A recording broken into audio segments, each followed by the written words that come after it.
भारतीय वंशाचे साधारण 1 कोटी लोक नोकरीसाठी, उद्योगधंद्यासाठी तिथे गेलेले आहेत आणि त्यांचं उत्पन्नावर जर विपरीत परिणाम झाला, तर ते खूप पैसे भारतात पाठवत असतात. हे येणारे पैसे जर अटले, तर त्याचा आपल्यावरती काही प्रमाणात दुष्परिणाम होऊ शकतो. हे युद्ध का झालं?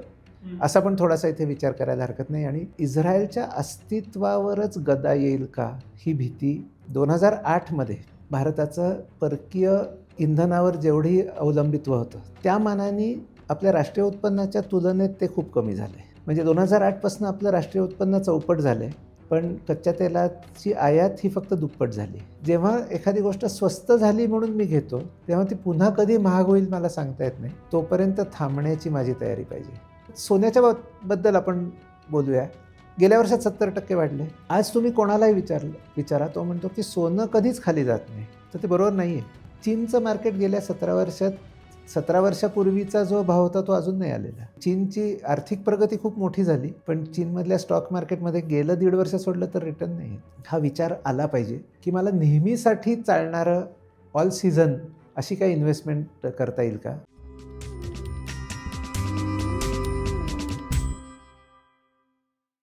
नमस्कार, मी विनायक पाचलक आणि थिंक बँकच्या थिंक मनीमध्ये तुम्हा सगळ्यांचं पुन्हा एकदा स्वागत. पुन्हा एकदा जगात अस्थिरता तयार झालेली आहे. याच्यामध्ये अर्थातच सध्या सुरू असलेलं युद्ध, त्याचे तेलावर होणारे परिणाम, गॅसवर होणारे परिणाम आणि अर्थातच भारतीय शेअर मार्केटवरती होत असलेले परिणाम हा एक भाग आहे. आणि दुसऱ्या बाजूला जो स्ट्रक्चरल चेंज AI मुळे आलेला आहे, त्याची गती वाढती आहे, त्याचे काही परिणाम दिसत आहेत.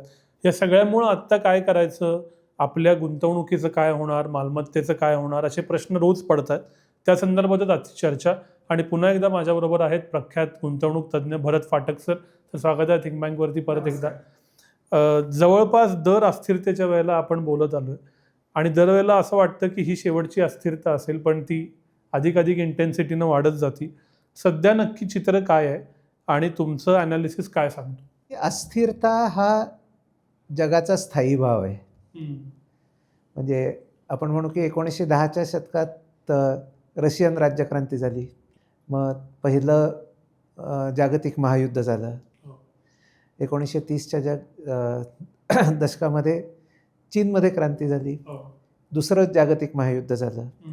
मग आपण व्हिएटनामचं युद्ध बघितलं, आपण कोरियन युद्ध बघितलं, आपण अजून इजिप्त आणि इस्रायल चं युद्ध बघितलं, ज्याला आपण वेस्ट एशिया म्हणतो. म्हणजे इंग्लंडमध्ये बसून त्याला मध्यपूर्व म्हणतात आणि आपण इथे बसल्यानंतर पश्चिम आशिया त्याला म्हणायला पाहिजे. हे भांडं सततच उकळत राहिलेलं आहे. त्याला उकळी नेहमी फुटते, ते ओतू जाईल असं वाटतं.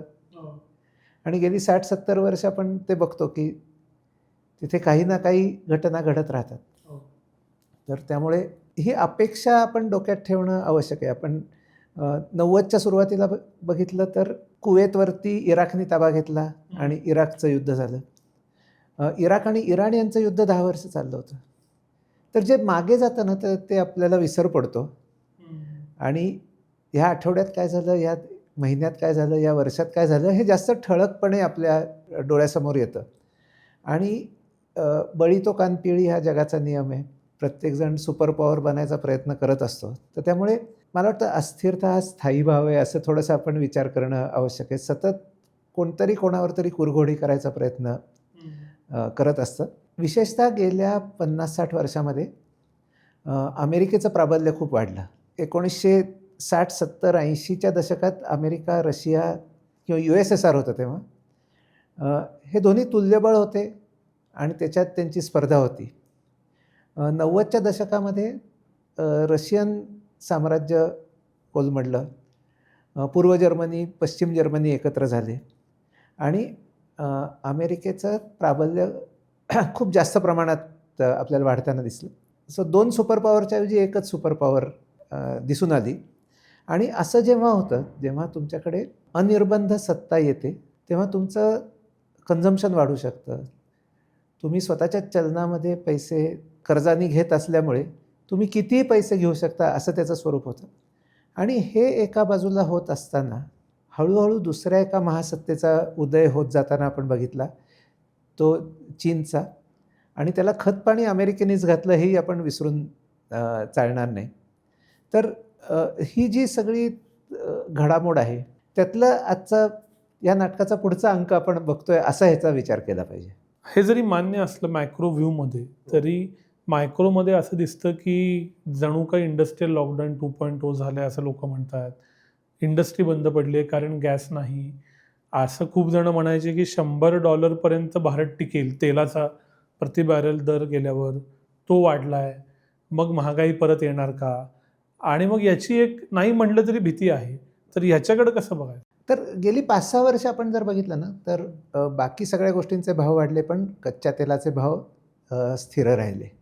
म्हणजे $60-70 बॅरलचा जो दर होता तो 5-6 वर्ष स्थिर राहिला.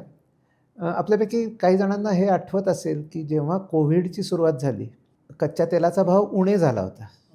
मी असं म्हणता येतं की पडून पडून किती पडेल, शून्याच्या खाली तर जाणार नाही ना. तर तो शून्याच्या खाली गेलेला सुद्धा आपण बघितला की आमचं तेल घ्या ना, आम्ही तुम्हाला पैसे देतो, अशी पण तेव्हाची परिस्थिती होती.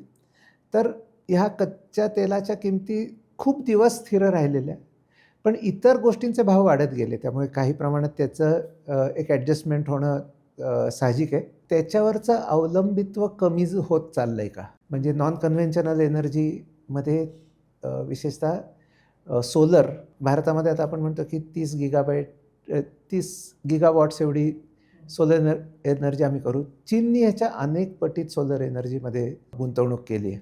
विंड एनर्जीमध्ये गुंतवणूक आहे. न्यूक्लिअरमध्ये म्हणजे मध्ये असा काही काळ होता की जेव्हा न्यूक्लिअरपासून लांब चालले होते. चेर्नोबिल झालं, जपानमध्ये जो अपघात झाला त्यानंतर, आणि युक्रेनच्या लढाईनंतर पुन्हा न्यूक्लिअर पॉवरकडे गोष्टी बदलायला लागल्यात.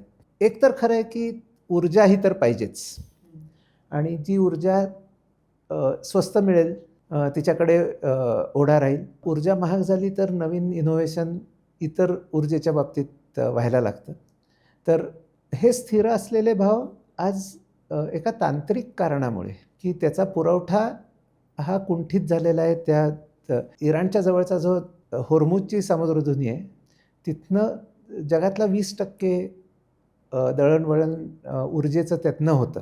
आणि फक्त इराणचंच नाही तर कतार आहे, पश्चिम आशियातले इतर देश आहेत, त्यांचंही सगळं दळणवळण तिथनं होतं. आणि ते जर बंद झालं तर जगात पुरवठा कमी पडणार आणि त्यांनी काही प्रमाणात भाव वाढणार. हा अडसर दूर झाला तर पुन्हा भाव नॉर्मल होतील. त्यातलं असं जर झालं की त्यातलं इन्फ्रास्ट्रक्चरच त्याचा नाश झाला तर भाव काही दिवस चढे राहतील, कारण त्याचे पुनर्बांधणी केल्याशिवाय त्याचा पुरवठा सुरळीत करता येणार नाही. पण इथे एक गोष्ट खूप महत्त्वाची आपल्याला लक्षात घेतली पाहिजे. 2008मध्ये भारताचं परकीय इंधनावर जेवढी अवलंबित्व होतं त्या मानाने आपल्या राष्ट्रीय उत्पन्नाच्या तुलनेत ते खूप कमी झालं आहे. म्हणजे 2008पासून आपलं राष्ट्रीय उत्पन्न चौपट झालं आहे, पण कच्च्या तेलाची आयात ही फक्त दुप्पट झाली. वर्षाला $120 बिलियन आपली आयात आहे. ही आपल्या राष्ट्रीय उत्पन्नाच्या तुलनेत बघितलं तर साधारण 3 ते 4% आयात आहे. त्यामुळे पूर्वी जेवढा आपल्याला त्याचा फटका बसला असता तेवढा आता बसणार नाही. अर्थात मध्य पूर्वेतला किंवा पश्चिम आशियामधला हा जर प्रश्न प्रलंबित राहिला तर आपल्याला दुसरा एक परिणाम आपल्यावर होऊ शकतो. तो म्हणजे भारतीय वंशाचे साधारण 1 कोटी लोक नोकरीसाठी, उद्योगधंद्यासाठी तिथे गेलेले आहेत, आणि त्यांचं उत्पन्नावर जर विपरीत परिणाम झाला तर ते खूप पैसे भारतात पाठवत असतात. तेलाच्या आयातीसाठी जसे पैसे लागतात तसे हे येणारे पैसे जर आटले तर त्याचा आपल्यावरती काही प्रमाणात दुष्परिणाम होऊ शकतो. आणि विशेषतः कन्झम्पशनवरती या दोन्ही गोष्टींचा प्रभाव पडल्याशिवाय राहणार नाही. फक्त हा प्रश्न किती दिवस चालू राहील, हा तात्पुरता आहे का हा आता मेनस्ट्रीम झाला आहे, कायमचा झाला आहे, असा ह्याच्याकडे विचार करायला लागेल. तात्पुरता का मेनस्ट्रीम हे ठरवण्याची कालमर्यादा काय आहे? कारण तेच कळत नाही. नाही, अशी कालमर्यादा घालता येणार नाही. म्हणजे आता 2 युद्धजन्य परिस्थितींचा आपण विचार करू. ज्या दिवशी ऑपरेशन सिंदूर चालू झालं त्या दिवशी ते कधी संपेल आपल्याला सांगता येत होतं का? ते 12 दिवसात संपलं. नंतर इस्रायल आणि हमास यांचं एक युद्ध झालं, ते सुद्धा 10-12 दिवसात संपलं. रशिया आणि युक्रेन 22 साली चालू झालेलं अजून चालू आहे, पण त्यांनी जगाच्या तेल पुरवठ्यावर परिणाम नाही झाला. सुरुवातीच्या दिवसांमध्ये तुम्हाला आठवत असेल तेव्हा कच्च्या तेलाचा भाव $140 झाला होता. नॅचरल गॅसचा दर बऱ्याच प्रमाणात वाढला होता आणि त्यांनी युरोपमध्ये भाववाढीचा दर हा 10% पुढे गेला होता. पण आज 5 वर्ष म्हणजे आता त्याला तात्पुरतं कशाला म्हणायचं आणि कायमचं कशाला म्हणायचं, हा म्हणजे ह्याचं उत्तर माझ्याकडे नाही, प्रश्न माझ्याकडे आहे. तेल उत्पादक देशांना सुद्धा कायम या बाजाराच्या बाहेर राहून चालणार नाही. त्यांनी जी गुंतवणूक केलेली आहे, त्यांनी क्षमता तयार केलेली आहे, त्याचा काही ना काही प्रमाणात त्यांना वापर चालूच ठेवावा लागतो, तो बंद नाही करता येत. इथली जी परिस्थिती आहे म्हणजे आत्ता इराण, इस्रायल, अमेरिका हे जे युद्ध आहे त्याचे काही परिणाम झालेत हे पश्चिम एशियातल्या इतर देशांवर झालेत. त्याच्यात दुबई असेल, अबुधाबी असेल, ओमान, कतार यांच्यासारखे देश आहेत. तर हे युद्ध किती दिवस चालू राहील, हे युद्ध का झालं असा पण थोडासा इथे विचार करायला हरकत नाही. आणि तिथे माझ्या अंदाजाप्रमाणे इस्रायलच्या अस्तित्वावरच गदा येईल का ही भीती, जर इराणनी परमाणु अस्त्राचा वापर इस्रायलच्या विरुद्ध केला तर. आणि तशा हे कारण सांगितलं गेलं, म्हणजे तुम्हाला आठवत असेल की इराकवर जेव्हा हल्ले केले तेव्हासुद्धा वेपन्स ऑफ मास डिस्ट्रक्शन हे कारण सांगितलं गेलं. पण ही खरी भीती कुठेतरी असल्याशिवाय अशी ॲक्शन कोणी घेणार नाही याचा पण विचार केला पाहिजे. आणि तो धोका जर आज टळलेला असेल तर ज्यांनी युद्ध सुरू केलं त्यांना ते युद्ध चालू ठेवण्यामध्ये किती रस राहील. ज्यांच्यावर आघात झाला ते सहजासहजी ते सोडतील का, हे दोन्ही बाजू याच्यात आहेत. पण प्रत्येकाची क्षमता अमर्यादित नाही आहे. म्हणजे आपण म्हणतो की मिसाईल आहेत, ड्रोन आहेत, फायटर प्लेन्स आहेत, एअरक्राफ्ट कॅरियर आहेत, यातली कुठलीच गोष्ट स्वस्त नसते. आणि त्याचा वापर करून झाल्यावर त्याचा पुन्हा पुन्हा पुरवठा करणे एवढे पैसे अमर्यादित स्वरूपात असणार नाहीत. त्याच्यात अर्थात काही स्मार्ट हत्यारं आहेत, काही डंब हत्यारं आहेत, ती स्वस्तात तयार केली जाऊ शकतात. पण तेवढा अचूक मारा त्यांनी करता येतो की नाही. दुसरं, यांना बाहेरून सपोर्ट करणारे पण दुसरे देश असणार आहेत, पण ते कुठेतरी त्याचा व्यापारी विचार करणारच. ह्यातनं फक्त सूट घ्यायचा म्हणून काम केलं जाईल का, ह्यातनं फायदा काय याचा कुठेतरी. तर ह्याच्याबद्दल अंदाज बांधणं किंवा असं ठोस काही सांगणं की इतके दिवस चालेल हे बरोबर नाही. पण हे अमर्यादित काळ चालत राहील असं मानायचं कारण नाही. मग आता जो कळीचा मुद्दा येतो की हे किती काळ चालेल किंवा किती काळ चालेल, या लंबकावरती, भारतावरती आणि आपल्यावरती याचे काय काय परिणाम होणार. तर पहिली तर गोष्ट नक्की आपण विचार केला पाहिजे की ह्याचा फक्त आर्थिक विचार करून पुरेसं नाही. याच्यात ह्युमन लेवलवर सुद्धा बऱ्याच गोष्टी विपरीत घडत असतात. लोक बेघर होत असतात, त्यांची उपासमार होत असते, रोगराई पसरत असते आणि प्रत्यक्ष मृत्युमुखी पडणाऱ्या लोकांचंही प्रमाण खूप मोठं असतं. तर त्यामुळे याचा कोरडा आर्थिक विचार करणं हे तितकंसं योग्य नाही. याचे 2-3 प्रकारचे परिणाम होताना दिसतात. म्हणजे एक तर आपण आधी बोललात की जर भाववाढ झाली, म्हणजे कच्च्या तेलाचे भाव वाढले तर इन्फ्लेशनची भाववाढ होते. इन्फ्लेशनची भाववाढ झाली तर व्याजाचे दर वाढतात. व्याजाचे दर वाढले तर बऱ्याचशा उद्योगधंद्यांचा खर्च वाढतो आणि तो एका प्रकारचा परिणाम आहे. दुसरं, जर पुरवठा तुटला, म्हणजे जी सप्लाय चेन आपण म्हणतो, सप्लाय चेन जर डिस्टर्ब झाली तर कारखाना बंद ठेवायची वेळ येते. म्हणजे आज आपण बघतो की रिफायनरीज बंद ठेवायची वेळ येईल का, कच्चा माल न आल्यामुळे, गॅस न आल्यामुळे खताचे कारखाने काही बंद ठेवायला लागतील का. अशा प्रकारचं डिस्रप्शनसुद्धा तिथे होतं आणि त्याचा मग थोडासा कॅस्केडिंग इफेक्ट होऊ शकतो. त्यात दुसरे काही मार्ग काढले जातात. म्हणजे आता आपण म्हणू की दुबईचा विमानतळ बंद झाला, विमान वाहतूक महाग झाली पण बंद नाही झालेली. फ्रँकफर्टवरनं लोक जात आहेत, लंडनवरनं जात आहेत, पूर्वेकडनं लोक जात आहेत. तर तसं कुठनं ना कुठनं मार्ग पण काढला जातो आणि बरेचसे जे महत्त्वाचे बदल घडायचे असतात ना, ते थोडीशी आणीबाणीची परिस्थिती किंवा क्रायसिस झाल्याशिवाय केले पण जात नाहीत. म्हणजे आपण आता त्या ट्रेड वॉर्सबद्दल बोललो, टॅरिफ वॉर्सबद्दल बोललो, तर युरोप आणि भारताचा आता व्यापारी करार झाला. तो प्रत्यक्षात आणण्यासाठी काही तांत्रिक गोष्टींची पूर्णता करून 6 महिने वर्षभरात ते सगळं सुरळीत होईल. पण आपल्याला माहिती आहे गेली 20 वर्ष चर्चेत आहे हा, आणि कुठेतरी धक्का कोणतरी दिल्याशिवाय आपण म्हणू की याचं श्रेय अमेरिकेला दिलं पाहिजे, की त्यामुळे युरोप आणि भारत एका टेबलावर आले, त्यांनी व्यापारी करार केला. UK बरोबर आपण व्यापारी करार केला. काही गोष्टी क्रायसिसमुळे रिफॉर्म होतं, हे आपण पूर्वी पण बघितलं. म्हणजे आपल्या भारतातला जो मोठा रिफॉर्म झाला 1991 मधला, तो आपलं सोनं गहाण ठेवायला लागून आपल्याला पैसे उभे करायला लागले होते, आणि त्यामुळे सगळं चक्र फिरलं. IMFकडनं आपण एकदाच पैसे घेतले, पण आपण त्याचा आपली आर्थिक नीती बदलण्यासाठी उपयोग केला. तर काही ठिकाणी असा धक्का बसल्यानंतर ज्या सुधारणा होतात त्या खूप उत्पादक ठरू शकतात. हे थेरॉटिकल लेवलला तर मान्य आहेच. प्रॅक्टिकल लेवलला आत्ता काय घडेल, मी कुठं गुंतवणूक करायची का काय करायचंच नाही, नुसतं बघत राहायचं, काय करायचं? आत्ता गुंतवणूक काय करायची याच्यापेक्षा माझी गुंतवणुकीची नीती काय आहे, माझं गुंतवणुकीचं धोरण काय आहे, म्हणजे थिंक बँककडे मी बऱ्याच वेळा मागे पण आलो आहे, आणि दरवेळी सोन्याबद्दल आपण बोललो आहे. तर 2020मध्ये आपण बोललो होतो, 2023मध्ये पण बोललो होतो, 24मध्ये पण बोललो होतो. आपण असं म्हणू की तेव्हा कोणीच बोलत नव्हतं सोन्याबद्दल, आपणच बोलत होतो. गेल्या वर्षात सोन्याचे भाव 70% वाढले, चांदीचे भाव तिप्पट झाले. आज सगळ्यांना त्याच्यात आकर्षण निर्माण झालं आहे, आणि त्याला फोमो आपण म्हणतो, फिअर ऑफ मिसिंग आउट, की अरे ही गाडी तर जोरात निघाली, मी त्याच्यात बसायचं राहून गेलं, असं पण त्याच्यात मनात विचार यायला लागतात. तर आत्ता काय करायचं आणि यापुढे काय करायचं, किंवा माझं 5 वर्ष 10 वर्षाचं धोरण काय आहे, असा विचार करण्याने 2 वेगळे प्रकार आहेत. त्यातला बरोबर चूक असं मी म्हणणार नाही. काही गुंतवणुकी ह्या त्याच्यात मोमेंटम आहे त्याच्यात केल्या जातात. काही गुंतवणुकी ज्याला कोणी मित्र नाही आणि जे सध्या लोकप्रिय नाही अशा प्रकारच्या मालमत्तेत केल्या जातात. हे 2 भिन्न प्रकार आहेत गुंतवणुकीकडे बघण्याचे.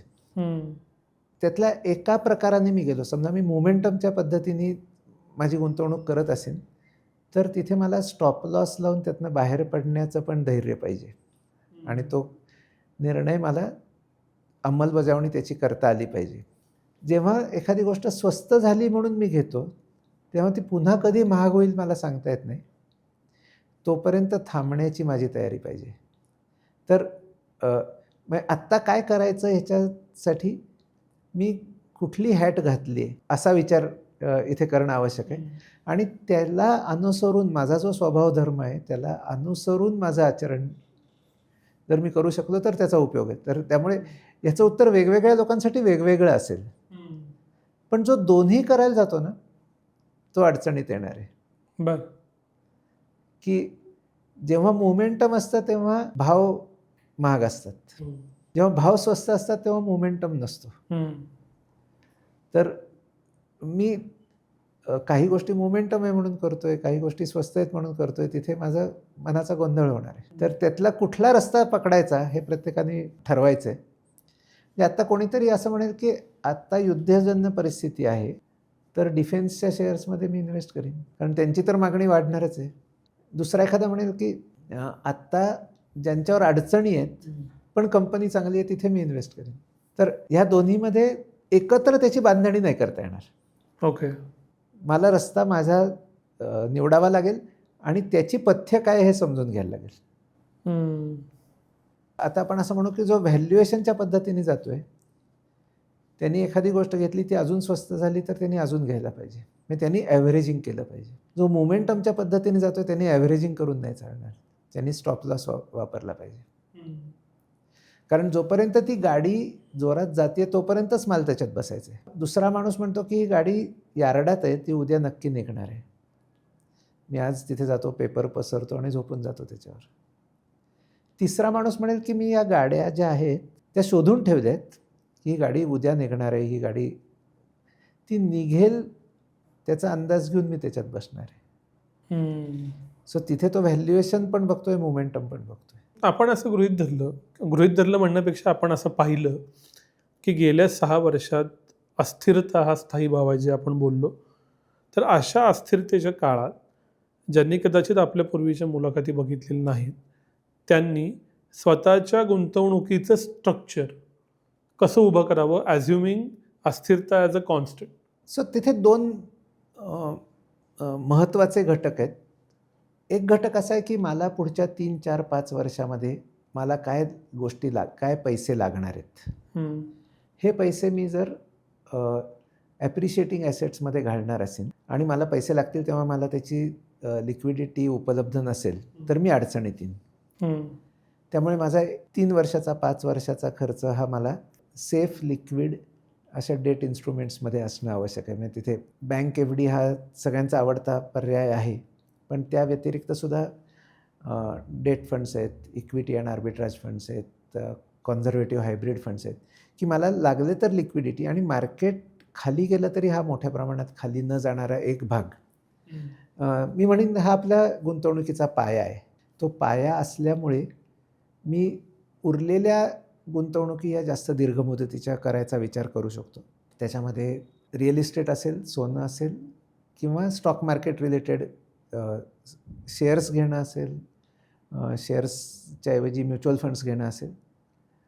सो हे 2 महत्त्वाचे भाग आहेत. आणि तिसरा सोन्याचा जो आपण नेहमी विचार करतो तो माझ्या गुंतवणुकीचा विमा म्हणून त्याचा विचार करतो. इन्शुरन्स म्हणून माझ्या पोर्टफोलिओच्या 5% 10% रक्कम ही सोन्यामध्ये असायला पाहिजे का? मला वाटतं ही आखणी बदलत नाही. फक्त थोडंसं आपल्याला 2 पावलं मागे येऊन विचार करायला ती प्रवृत्त करते. त्यात मी कुठल्या शैलीने गुंतवणूक करायची हे त्याच्यानंतरचा विचार आहे. एक नवीन गोष्ट बाजारामध्ये आलेले त्याचे 2-3 मी उदाहरणं देतो. रिअल इस्टेटमध्ये गुंतवणूक करण्यासाठी रिअल इस्टेट इन्व्हेस्टमेंट ट्रस्ट किंवा इन्व्हिट म्हणजे इन्फ्रास्ट्रक्चर इन्व्हेस्टमेंट ट्रस्ट हा भाग आपल्या बाजारात नवीन आलेला आहे आणि त्याच्यामध्ये सुद्धा काही प्रमाणात उत्पन्न, काही प्रमाणात मूल्यवृद्धी अशा प्रकारची गुंतवणूक करणं आता शक्य झालं आहे. रिअल इस्टेटमध्ये स्वतःचं घर घेताना विचार वेगळा असतो, पण बऱ्याच वेळी असं वाटतं की अजून एक प्रॉपर्टी आपण घ्यावी, ती भाड्याने द्यावी. त्याच्यात 2-3 मोठ्या अडचणी असतात. एक अडचण अशी असते की त्या गुंतवणुकीचा साईज खूप मोठा असतो. म्हणजे 25 लाख, 50 लाख, 1 कोटी असं घातल्याशिवाय दुसरी प्रॉपर्टी येत नाही. ती आता मी स्वतः राहण्यासाठी वापरणार नाही, मग ती मी भाड्याने देणार आहे का? मग भाड्याचं उत्पन्न किती आहे आणि भाड्याच्या उत्पन्नामधनं मी कर्ज घेणार आहे का? त्याचा हप्ता जाणार आहे का? हे सगळे भाग तिथे येतात. ह्याऐवजी रिअल इस्टेट इन्व्हेस्टमेंट ट्रस्ट हे मी ₹5,000 ₹10,000 सुद्धा त्याच्यात गुंतवणूक करू शकतो. म्हणजे जसं म्युच्युअल फंड्सच्या बाबतीत आपण बघितलं तसं रिट इन्व्हिट हा एक नवीन प्रकार तिथे आला आहे. दुसरा प्रकार आहे तो म्हणजे स्पेशलाइज्ड इन्व्हेस्टमेंट्स फंड, SIF. तर म्युच्युअल फंड कंपन्यांनाच सेबीने आता परवानगी दिली आहे की किमान ₹10,00,000 गुंतवणूक असणाऱ्या गुंतवणूकदार त्याच्यात विचार करू शकतात. इथे फ्युचर्स अँड ऑप्शन्सचा वापर करून गुंतवणुकीतली जोखीम कमी करणं किंवा वाढवणं शक्य असतं. आता हे थोडंसं कोड्यात बोलल्यासारखं वाटेल. तर जोखीम एका व्यक्तीकडनं दुसऱ्या व्यक्तीकडे ट्रान्सफर करण्याचा फ्युचर्स अँड ऑप्शन्स हा मार्ग आहे. अजून थोडंसं सोपं करून सांगतो. आपण विमा घेतो. आपण म्हणतो की पुढचा धोका टाळण्यासाठी मी विम्याचे हप्ते भरीन आणि जर 1000तल्या एका व्यक्तीला धोका झाला तर विमा कंपनी त्याला पैसे देईल. आपण टेबलाच्या त्या बाजूला जाऊन बसूया की मी विमा कंपनी आहे, मी लोकांकडनं पैसे घेते आणि जोखीम विकत घेतोय की तुम्हाला काही झालं तर मी पैसे द्यायला तयार आहे. सो प्रीमियम घेणारा माणूस आहे तो धोका घेतो, तो धोका घेण्याची त्याची क्षमता आहे आणि तो इतरांना त्यांचा धोका कमी करण्याला त्याचा उपयोग होतो. तर फ्युचर्स अँड ऑप्शन्समध्ये ज्याला जास्त जोखीम घ्यायचे तो जास्त जोखीम घेऊ शकतो, ज्याला जोखीम कमी करायची तो सुद्धा फ्युचर्स अँड ऑप्शन्सचा उपयोग करू शकतो. पण हे सामान्य माणसाला सहजासहजी करणं शक्य नसतं. तर त्याच्यासाठी SIF हा नवीन प्रकार आला आहे. अमेरिकेमध्ये हेज फंड ही खूप मोठी इंडस्ट्री आहे. त्याचाच हा धाकटा भाऊ आहे असं आपण समजूया. आणि त्याचा गेल्या 3-4-5 महिन्यामध्येच हा प्रकार आला आहे. त्याचा उपयोग हा मला माझी डेट इन्व्हेस्टमेंटपेक्षा थोडंसं जास्त रिटर्न मिळण्यासाठी किंवा माझ्या इक्विटीमधली जोखीम कमी करण्यासाठी मला या SIFचा उपयोग करता येईल. सो रीट इन्व्हिट हा एक प्रकार बघितला आणि तसंच SIF हा दुसरा प्रकार आला आहे की जो आपल्या पोर्टफोलिओमध्ये उपयोगी आहे का हे बघणं आवश्यक आहे. गेले काही वर्ष रिअल इस्टेट घेणं आणि सोनं घेणं म्हणजे तुम्ही वाईटच गुंतवणूकदार आहात असा एक ट्रेंड होता. काही करायचं पण इक्विटीत पैसे घालायचे, मग ते CAGR, मग इतके टक्के रिटर्न, असं खूप नरेटिव्ह होतं, व्हिडिओ आले. आता अचानक वर्षभरात सोनं वाढलं, रिअल इस्टेटचे प्रकार आले. पण रिअल इस्टेट घर हवं बाबा, ज्यावेळी बॉम्ब पडतो त्यावेळी घर हवं असं गेल्या वेळेला सिंदूरच्या वेळी वाटलं, आत्ताही वाटतंय. मग ह्या ॲसेट क्लासेसचे बॅलन्स कसे करायचे? नाही तर हे का ते असा विचार तर नाही करू शकत. त्यातला एक मूलभूत फरक मी सांगतो. तो मूलभूत फरक असा आहे, तो आहे फिजिकल ॲसेट आणि फायनान्शियल ॲसेट. बरं. जेव्हा आपण फायनान्शियल ॲसेट म्हणतो तेव्हा माझा ॲसेट ही कोणाची तरी लायबिलिटी आहे. मी बँकेत पैसे ठेवले तर मी म्हणतो माझी FD आहे, माझा ॲसेट आहे. बँकेच्या बाजूने बघितलं तर त्यांचं ते देणं आहे. फिजिकल ॲसेटच्या बाबतीत ही गोष्ट नाही आहे. माझ्याकडे सोनं असेल तर तो माझा ॲसेट आहे, पण दुसऱ्या कोणाची लायबिलिटी नाही आहे. तर काही प्रमाणात फिजिकल ॲसेटमधली गुंतवणूक फायद्याची असते. काही प्रमाणात जेव्हा डिफॉल्ट्स होत असतील किंवा जेव्हा म्हणजे आता काही लोक बोलतात की अमेरिकेसारखा मोठा देश डिफॉल्ट करू शकेल का, आणि त्या कारणामुळे जगातल्या बऱ्याचशा सेंट्रल बँक्स म्हणजे आपली रिझर्व्ह बँक आहे तशा ज्या सेंट्रल बँक्स आहेत, फेब्रुवारी 2022 नंतर रशिया युक्रेनचं युद्ध जेव्हा सुरू झालं तेव्हा रशियाची राखीव गंगाजळी फ्रीज केली गेली. राखीव कशासाठी ठेवायचं, मला जेव्हा अडचण येईल तेव्हा वापरायचं ना.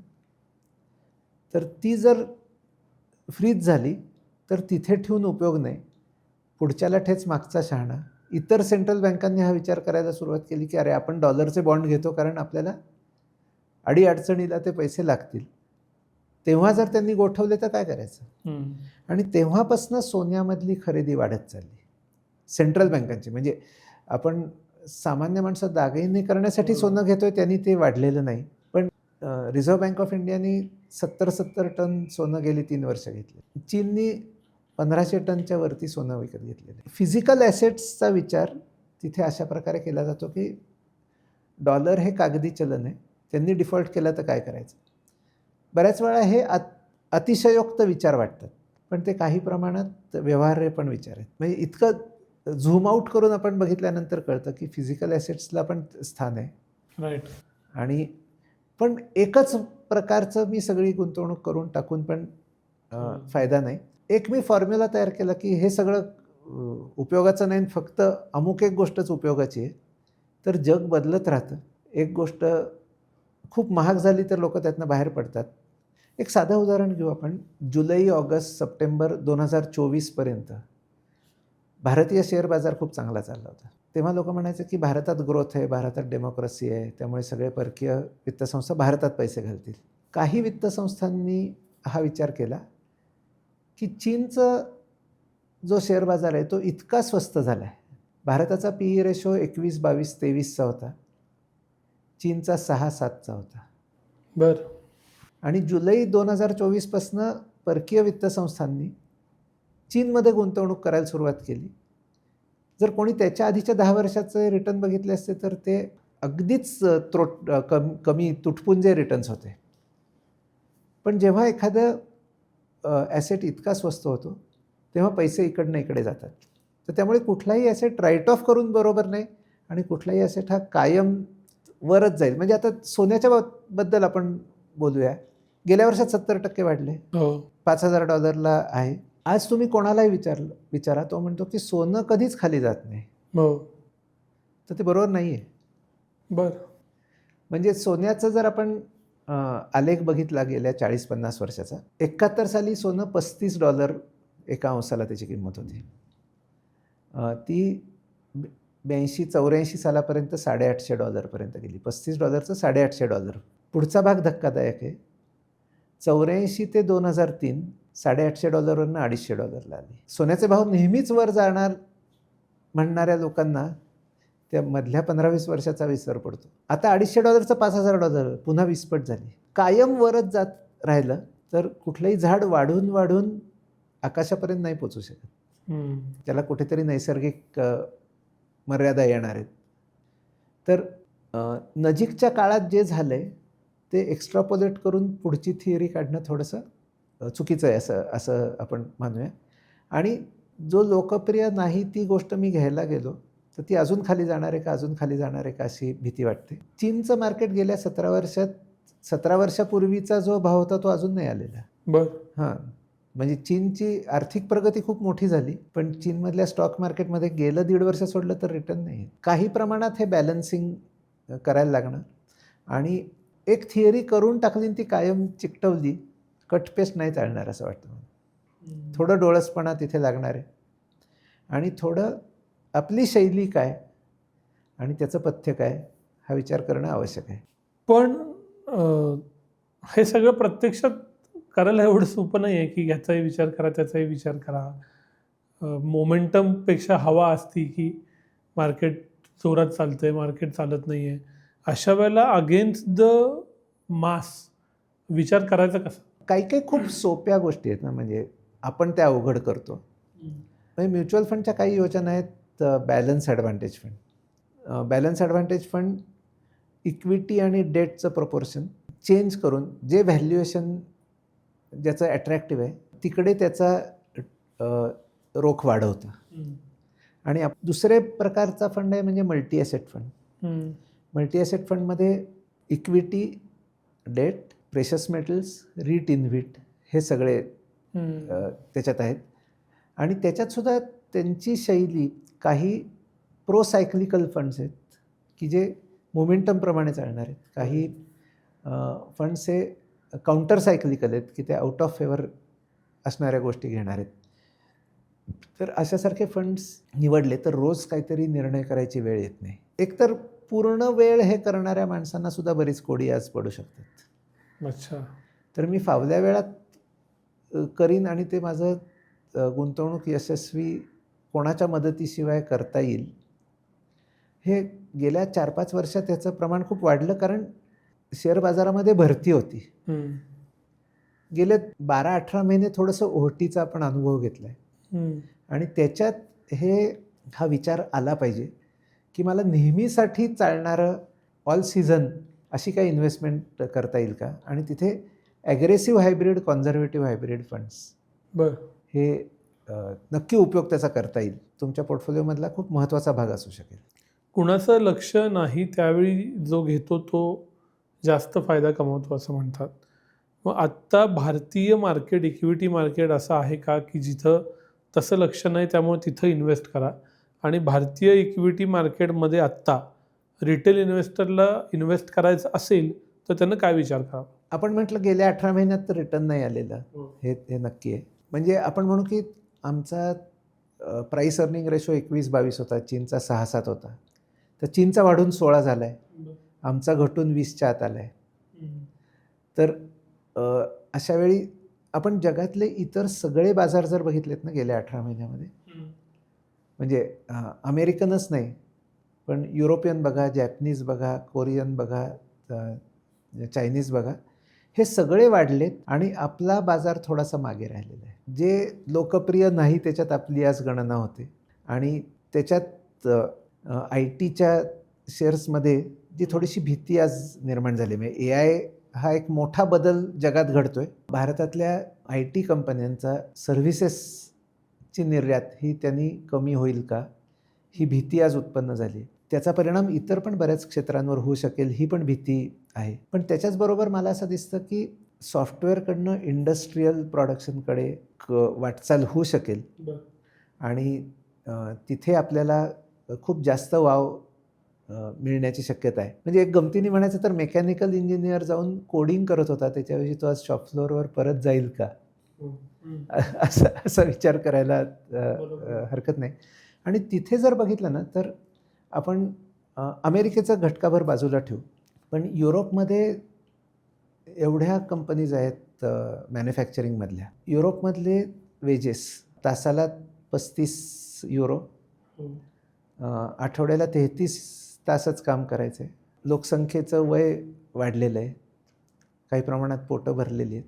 ह्या परिस्थितीमध्ये तिथे इंडस्ट्रीयल मॅन्युफॅक्चरिंग करणं सहजासहजी शक्य नाही आहे. त्यांना इमर्जिंग मार्केटमधनं कुठेतरी सोर्स केलं पाहिजे आणि सगळं चीनच्या हातात पण त्यांना आपली शेंडी द्यायची नाही आहे. आपल्याकडे ह्या उत्पादनाचा ओघ वाढू शकतो आणि युरोप आणि भारताचं जे ट्रेड डील आपण झालं 20 वर्ष प्रलंबित असलेलं आज झालं आहे, पण त्यातनं काय काय फायदे होऊ शकतील? तिथल्या काही कारखाने भारतात स्थलांतरित करता येतील का? तर आणि युरोपमध्ये निर्यातीच्या संधी वाढू शकतील का? हे निश्चित विचार करण्यासारखं गोष्ट आहे. आणि आपल्याकडची तरुण लोकसंख्या हा पुढची 10-15 वर्ष आपला ॲडव्हान्टेज आहे. तर त्याचा उपयोग केल्यानंतर कुठनं ना कुठनं आपण जगाच्या बाजारात पुढे जाऊ शकतो. संरक्षणाच्या बाबतीत सुद्धा आपण बघितलं तर इतकी वर्ष आपण संरक्षणाचं उत्पादन स्वतः करत नव्हतो. गेल्या 10 वर्षात ते चित्र आपण बऱ्याच प्रमाणात बदललेलं बघतोय. मग ह्याची निर्यात दुसरीकडे होऊ शकते का? त्याची जिवंत उदाहरणं आपल्याला बघायला मिळतात की भारतीय कंपन्या संरक्षण साहित्याचं निर्यात आज करायला लागले आणि त्यांना खूप ठिकाणी वाव मिळणार आहे. तर थोडंसं सर्व्हिसेसवरनं इंडस्ट्रीकडे हे चित्र पालटताना दिसेल का, हा विचार नक्की करायला पाहिजे. पण सगळीकडे चर्चा होती आणि आहे ती म्हणजे इंडियाच्या कन्झम्पशन स्टोरीची, की 60% काय 64-65% गेला, सरकारनं टॅक्स ब्रेक दिले, GST कमी केला, कन्झम्पशन वाढवा. तर हा जी कन्झम्पशन ही थीम आहे, ही तेवढीच ल्युक्रेटिव्ह राहिली आहे का तिचा काळ येऊन गेला आहे? नाही, कन्झम्पशन ही पुढच्या 10-15 वर्षाची थीम आहे, पण त्याला माझं उत्पन्न पण येत राहिलं पाहिजे. मला उत्पन्नाबद्दल जर काळजी वाटायला लागली, माझी नोकरी स्थिर आहे की नाही, तर मी कर्ज घेऊन खर्च करीन का मी जास्त बचत किंवा कॉन्झर्वेटिव्ह राहण्याचा प्रयत्न करेन? तर उत्पन्नाच्या साधनांमध्ये जर तफावत झाली किंवा तिथे जर मोठा बदल झाला तर कन्झम्पशनवरती त्याचा परिणाम झाल्याशिवाय राहणार नाही. म्हणजे असं समजण्याचं कारण नाही की सगळी आबादी कायम चालू राहील, पण हे बदल होत असताना आपण त्या बदलाला ॲडजस्ट होऊ शकतो का आणि त्याचा आपण फायदा घेऊ शकतो का? आणि मला वाटतं भारतीय तरुणांमध्ये ती नक्की क्षमता आहे की इथलं पाणी आटलं तर दुसरीकडे पाणी नक्की ते शोधून काढतात. युद्ध चालू झालं त्यावेळी एक व्हॉट्सॲपवर स्टेटस आणि इंस्टाग्रामवर मीम फिरत होतं की काही करून सोमवारपर्यंत युद्ध चालू दे.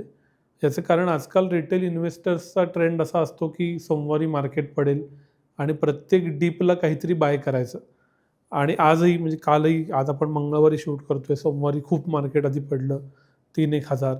तर असे जे करेक्शन्स होतात ह्याच्यामध्ये उतरावं का आणि उतरताना कसा विचार करावा? नाही, म्हणजे जेव्हा स्वस्त असताना मी विकत घेतलं तर मला 2-3 वर्षांनी फायदा आहे, नक्की आहे. हे म्हणजे यात चुकीचं काहीच नाही. पण मी 2-3 दिवसांनी बघणार असेल तर मला फायदा असेल का तोटा असेल हे नाही सांगता येत.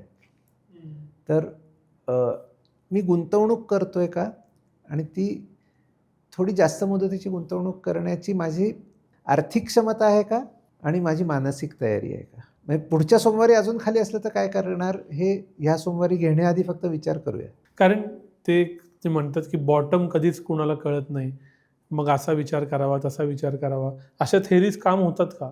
86,000चा इंडेक्सला घ्यायला मी उत्सुक असतो, पण 78,000ला घ्यायला मी उत्सुक नाही. याचं कारण माझा भर मोमेंटमवर किंवा क्विक रिझल्ट्सवर आहे का? जर मी मोमेंटम वरती इन्व्हेस्ट करणार असेल तर मी सोमवारी मार्केट पडल्यावर नाही इन्व्हेस्ट करून चालणार. युद्ध आणि AI या दोन अस्थिरतांमध्ये कोणत्या सेक्टर्सना भविष्यात चांगले बरे दिवस येतील असं वाटतं? AI आज आपण म्हणू की त्याचं पूर्ण चित्र कोणाच्याच डोळ्यासमोर नाही, पण हा खूप मोठा बदल घडतोय हे विसरून चालणार नाही. मागचे असे मोठे बदल झालेले आपण जर बघितले तर इंटरनेट हा एक मोठा बदल होता. GPS हा एक मोठा बदल होता आणि इंटरनेटचा बदल जो होत गेला त्याचा कालावधी 7-8-10 वर्षाचा होता. आता त्या बदलाचा वेग पण वाढला आहे का? म्हणजे जे पूर्वी व्हायला 7-8-10 वर्ष लागली ते एखाद्या वेळेला 2-3-4 वर्षात होईल का? हा एक तिथे विचार करणं आवश्यक आहे. ह्या AI मुळे बदल घडतील हे नक्की आहे, पण हे बदल घडवण्यात आम्ही कुठे सहभाग घेऊ शकतो का? भारतीय कंपन्यात ती क्षमता मला वाटतं नक्की आहे. भारतीय इंजिनियर्समध्ये ती क्षमता नक्की आहे आणि हे बदल घडवण्यासाठी रिस्किलिंग झालं. त्याचे वेगळे वेगळे लेयर्स आहेत AIचे. म्हणजे मी त्यातला काही तज्ज्ञ नाही, पण त्या वेगवेगळ्या लेयर्समध्ये काम करायला पण संधी नक्की उपलब्ध होतील. त्यामुळे आज सगळ्या IT कंपन्यांचा धंदा संपणार असा विचार करायचं कारण नाही. आणि जे मला कळतं ते त्या कंपनीच्या लीडरशिपला नक्कीच कळत होतं आणि त्यांनी नक्कीच त्याच्यातले काही स्टेप्स घेतलेले आहेत की जे आज आपल्याला समोर दिसत नाहीत. तर मला वाटतं की IT मध्ये सुद्धा आपलं भविष्य चांगलं असेल. जे ॲडॉप्ट होऊ शकतील ते जास्त चांगला त्याचा फायदा घेऊ शकतील. AIसाठी इन्फ्रास्ट्रक्चर बऱ्याच प्रमाणात लागतं. नंतर डेटा सेंटर्स भारतातच केली पाहिजेत ही आता एक सरकारने तो दंडक घातला आहे आणि मोठ्या मोठ्या रकमा म्हणजे Google म्हणतं की $15 बिलियन आम्ही विशाखापट्टणमला इन्व्हेस्ट करणार. तर हा सुद्धा एक स्टिम्युलस आपल्याकडे येऊ शकतो. त्याला लागणारे इन्फ्रास्ट्रक्चर, त्याला लागणारी मॅनपॉवर आपण नक्की त्याचा फायदा घेऊ शकतो. तुम्ही त्या इंटरनेटच्या बदलाचा उल्लेख केलात म्हणून त्यावेळी तुम्ही स्वतः या क्षेत्रात होताच. काय बदललेलं त्यावेळी की ज्याच्यातून आजचे धडे घ्यावेत? की कंपन्या जातात, नवीन येतात का लाँग टर्ममध्ये 10 वर्षात सगळं सेमच राहतं? काय होतं? इंटरनेटमध्ये आपण जर बघितलं ना तर पहिली जी तिथे लाट आली ती तिथे इन्फ्रास्ट्रक्चर तयार करण्याची आली आणि तेव्हाच्या विजेत्या कंपन्या होत्या त्या सिस्को, ब्रॉडकॉम, नंतर चिप्स बनवणाऱ्या कंपन्या इंटेल आणि ॲप्लिकेशन्स बनवणाऱ्या हजारो कंपन्या तयार झाल्या. त्यातल्या 95% कंपन्या नंतर बंद पडल्या. पण हा सुद्धा उत्क्रांतीचा एक भाग आहे की मोठी जोखीम घेऊन त्या धंद्यात उतरणं आणि आम्ही त्याच्यात जळून गेलो तरी चालेल, पण आम्ही मोठं काहीतरी करायला जाणार. त्यातल्या ज्या कंपन्या तगून राहिल्या, आज तुम्ही बघितलं तर जगातल्या सगळ्यात मोठं मार्केट कॅपिटलायझेशन असणाऱ्या त्या कंपन्या आहेत. म्हणजे ॲमेझॉनसारखी कंपनी असेल, गुगलसारखी कंपनी, हे .कॉमच होते. ॲपल .कॉमच आपण म्हणू. तर ह्या स्पर्धेतनं नवीन कंपन्या निर्माण झाल्या. असं म्हणतात की जगातल्या सगळ्यात मोठ्या 10 कंपन्या प्रत्येक दशकामध्ये त्यातली एखादीच कंपनी पुढच्या दशकाला जाते. गेल्या 40 वर्षात मायक्रोसॉफ्ट ही एकच कंपनी अशी आहे की दर दशकामध्ये ती टॉप 10 कंपनीजमध्ये आहेत. ह्या कंपन्या बदलणार आहेत. पण मी जर इंडेक्स विकत घेत असेल ना तर त्यात काही कंपन्या बाहेर पडतील, काही नवीन कंपन्या तिथे येतील. म्हणजे धोनी नसून, कोहली नसून, रोहित नसून वर्ल्ड कप जिंकता येतो. आज वेगळीच नावं दिसतात आपल्याला तिथे. इंडेक्सचा तो फायदा आहे किंवा ब्रॉड बेस्ड डायव्हर्सिफाईड फंडचा तो फायदा आहे की मी इंडियाच्या A टीमवर पैसे लावतोय. एक प्लेयर रिटायर होतो पण दुसरा चांगला त्याला रिप्लेस करतो. ह्या कंपन्यांमध्ये पण तसंच होणार आहे. तिथे मी म्हणतो की टॉप 50 कंपनीज, टॉप 150 कंपनीज, काही जण त्याच्यात येतील, काही जण त्यातनं बाहेर पडतील. शेवटचा प्रश्न, आत्ता या क्षणी हे सगळं ऐकल्यानंतर मी काय करावं? मला वाटतं थोडं स्टेप बॅक करावं, आपला फायनान्शियल प्लॅन बनवावा पुढच्या 5 वर्षाचा, 10 वर्षाचा. आपले गोल्स काय आहेत त्याच्याकडे बघावं. मुलांच्या शिक्षणासाठी मला काय तरतूद करायची आहे, मुलांच्या पुढच्या आयुष्यासाठी काय करायची आहे, माझ्या रिटायरमेंटसाठी काय करायचं आहे, इन्कम अर्निंग ॲसेट्स, ॲप्रिशिएटिंग ॲसेट्स, याचा मी काय समतोल आणतो. थोडासा कंटाळवाणा विचार आहे, पण मला वाटतं तो फायद्याचा ठरेल. सर खूप खूप आभार. फंडामेंटलकडं जाण्याची गरज तर दिसतीच आहे, पण तुमच्यामुळे थेट दिशा मिळाली काय करावं याची. पुन्हा वेगळ्या विषयावर भेटू, पण आज इथंच थांबूया. धन्यवाद.